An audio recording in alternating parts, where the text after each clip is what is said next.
Sudah selesai semua mengerjakan praktikumnya? Sudah, Bu.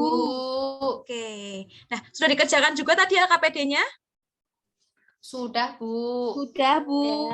Oke. Nah, setelah sudah dikerjakan semua, nanti silahkan diklik finish yang ada di bawah LKPD-nya tadi. Nah, nanti akan muncul skor yang kalian dapatkan di atasnya. Nah, sudah diklik finish semua? Sudah. Ayo, siapa nih Sudah. yang belum? Oke, sudah semua ya. Sip. Karena anak-anak sudah melakukan praktikum melalui virtual laboratorium dan juga sudah mengerjakan LKPD-nya, nah kita bahas bersama-sama nih mengenai LKPD-nya tadi.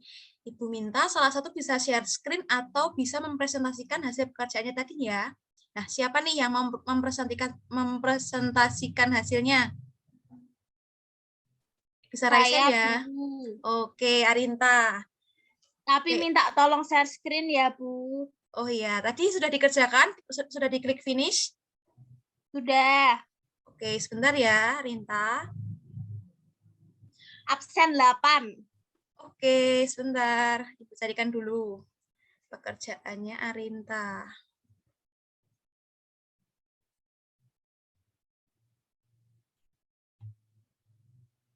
Oke, sudah tertampil ini share screen-nya? Sudah, Bu. Sudah, Bu. Oke, ini Sudah, ya, pekerjaannya Bu. benar yang ini ya, Arinta. Arinta absen 8 nih. Oke, silakan Arinta. Selamat siang, teman-teman. Di sini saya akan mempresentasikan LKPD saya. Nama Arinta, kelas 7A, nomor absen 8. Yang F, generalization. Buatlah kesimpulan dari percobaan yang sudah kalian lakukan melalui virtual lab dengan cara menjodohkan pernyataan yang sesuai. Nah, untuk ini, menurut saya campuran heterogen itu campuran yang dapat dibedakan zat-zat yang tercampur di dalamnya. Tapi kalau homogen itu campuran yang tidak dapat dibedakan zat-zat yang tercampur di dalamnya. Sekian presentasi dari saya. Oke, terima kasih Arinta. Oke, dari presentasi dari Arinta tadi, mungkin ada pendapat yang berbeda. Siapa nih yang ada perbedaan dari pekerjaannya Arinta ini? Silahkan bisa raise hand ya. Yuk, siapa nih yang beda? Ada nggak? Oke, silahkan Zamzami. Terima kasih kesempatannya, Bu. Saya mau berpendapat, Bu. Kalau saya itu berbeda jawabannya dengan Arinta, Bu. Kalau saya itu campuran yang dapat dibedakan zat yang tercampur dalamnya itu merupakan homogen, Bu. Sedangkan campuran yang tidak dapat dibedakan zat yang tercampur dalamnya itu menurut saya yang heterogen. Gitu, Bu. Oke, terima kasih Zamzami atas pendapatnya. Nah, ini ada dua pendapat ya anak-anak semua dari pendapatnya Zamzami dan juga Arinta. Jadi Ibu rangkum nih. Nah, kalau pendapatnya Zamzami tadi, campuran homogen itu adalah campuran yang dapat dibedakan zat-zat yang tercampur di dalamnya. Sedangkan untuk campuran yang heterogen itu campuran yang tidak dapat dibedakan zat-zat yang tercampur di dalamnya. Kalau pendapatnya Arinta, tadi sebaliknya, yaitu campuran homogen adalah campuran yang tidak dapat dibedakan zat-zat yang tercampur di dalamnya, sedangkan untuk campuran heterogen adalah campuran yang dapat dibedakan zat-zat yang tercampur di dalamnya. Nah, ayo di sini ada dua pendapat yang berbeda nih. Anak-anak semua setuju dengan pendapatnya siapa kira-kira? Pendapat Zamzami atau pendapatnya Arinta? Silahkan bisa raise hand untuk mengutarakan pendapatnya. Oke, silahkan Nisa Adelov. Saya mendukung Arinta sepenuhnya, Bu. Oke, karena apa nih? Arinta. Oke, karena teman Arinta. Ya. Alasannya gimana, Delov? Selain apa yang dikatakan Arinta itu pasti benar, tapi saya juga percaya, Bu, karena saya les di GO, dan mereka bilang kalau campuran homogen itu adalah campuran yang tidak dapat dibedakan zat-zat yang tercampur di dalam. Kalau heterogen, campuran yang dapat dibedakan zat-zat yang tercampur di dalamnya. Sekian, terima kasih. Oke, terima kasih Delov atau pendapatnya nih. Nah, tadi Delov mengutarakan bahwa dia setuju nih sama pendapatnya Arinta. Nah, kira-kira siswa-siswa yang ada di sini nih, kira-kira gimana? Setuju juga dengan pendapatnya Arinta atau setuju nih sama pendapatnya Zamzami? Mungkin Ibu tanya dulu nih, siapa yang setuju sama pendapatnya Arinta? Bisa raise hand mungkin. Siapa nih? Oke, yang setuju dengan pendapatnya Arinta ada Joshua, ada Bagas, ada Kevin, ada Aiko, ada Nisa Delov. Oke, ini banyak ya yang setuju sama Arinta. Nah, kalau yang setuju sama Zamzami nih, siapa nih bisa resen? Oke, ada Huda, ada Tafrika. Oke, cuma Huda dan Tafrika nih. Jadi mayoritas ini setuju sama pendapatnya Arinta semua ya, berarti di sini. Iya, Bu. Ya, Bu. Saya sih nggak apa-apa, Bu. Oke. Nah, Bu. jadi oke. Nah, jadi benar ya jawaban yang sudah dijelaskan sama Arinta tadi. Nah, sekarang mungkin bisa Ibu tanya nih, dari praktikum tadi, gelas apa yang zat-zatnya dapat tercampur dengan sempurna? Kira-kira dari praktikumnya tadi gelas apa yang bisa tercampur dengan sempurna? Saya boleh Gelas jawab yang nggak, Bu? pertama, Bu. Sebentar. Eh. Bisa resen ya? Bisa resen nih, siapa Aku nih? dulu. Aku.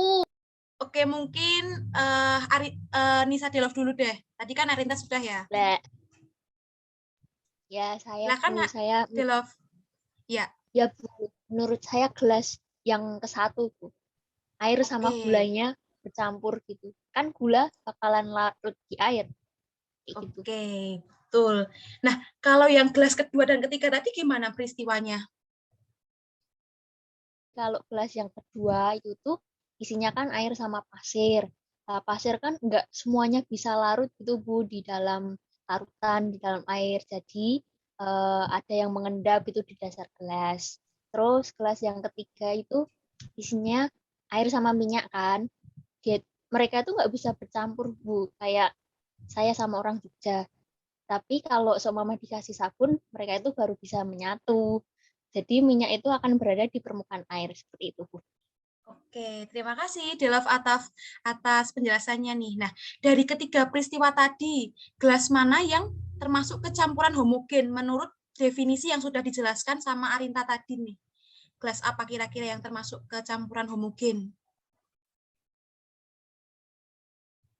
Siapa nih yang mau Saya jawab? Bisa raisen ya? kamu tuh Oke. Silahkan Zamzami. Gelas 1, Bu.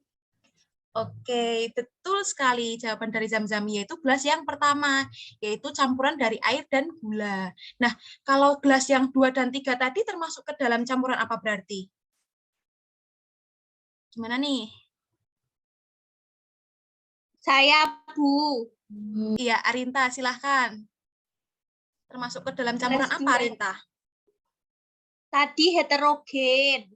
Oke, betul, pinter sekali Arinta. Bahwa gelas yang kedua dan ketiga tadi merupakan termasuk kecampuran yang heterogen. Karena air dan pasir tidak bisa larut. Begitu juga dengan air dan minyak, seperti itu. Nah, sebelum dilanjutkan, mungkin ada pertanyaan dulu mengenai LKPD hari ini.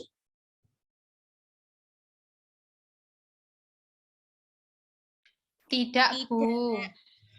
Oke, nah agar kalian lebih memahami mengenai unsur senyawa dan campuran, Ibu jelaskan lebih lanjut mengenai unsur senyawa dan campuran ya. Sebentar, Ibu share screen kan terlebih dahulu materi hari ini. Oke, apakah sudah terlihat semua ini PPT-nya ya? Sudah. Oke, Ibu jelaskan ya mengenai klasifikasi materi. Nah, klasifikasi materi berdasarkan komposisinya itu terdiri dari zat tunggal dan zat campuran. Coba kalian perhatikan ya di sini, yang termasuk ke dalam zat tunggal yaitu unsur dan senyawa. Nah, unsur sendiri di sini yaitu merupakan zat tunggal yang tidak dapat diuraikan lagi menjadi zat yang lebih sederhana dengan proses kimia biasa. Nah, bagian terkecil dari unsur itu dinamakan atom. Nah, contoh dari unsur non-logam itu ada karbon, ada nitrogen, ada oksigen. Sedangkan untuk contoh unsur logam itu ada aluminium, emas, dan juga ada perak, seperti itu. Nah, mungkin dari slide yang sudah Ibu jelaskan ini, ada yang mau ditanyakan dulu? Sudah paham? Sudah paham, Bu. Oke, sudah paham ya. Ibu lanjutkan untuk slide selanjutnya. Nah, Ibu lanjutkan ya, untuk senyawa itu merupakan zat tunggal atau murni yang dapat diuraikan menjadi 2 atau lebih zat yang lebih sederhana dengan proses kimia biasa. Nah, contoh dari senyawa ini ada air. Rumus air itu ada, yaitu H2O, rumus kimia air. Nah, itu dapat diuraikan menjadi unsur hidrogen dan juga unsur oksigen. Nah, sifat suatu senyawa akan berbeda dengan sifat unsur-unsur penyusunnya. Misalnya nih, sifat air sebagai senyawa akan berbeda dengan sifat gas hidrogen maupun oksigen sebagai unsur penyusunnya. Pada suhu kamar, air berwujud cair, sedangkan hidrogen dan oksigen keduanya berwujud gas. Nah, dari penjelasan Ibu ini ada pertanyaan? Tidak, Bu. Tidak, Oke. Bu, sementara. Sudah paham ya semua? Insya Allah paham, Bu. Sip, pinter-pinter nih.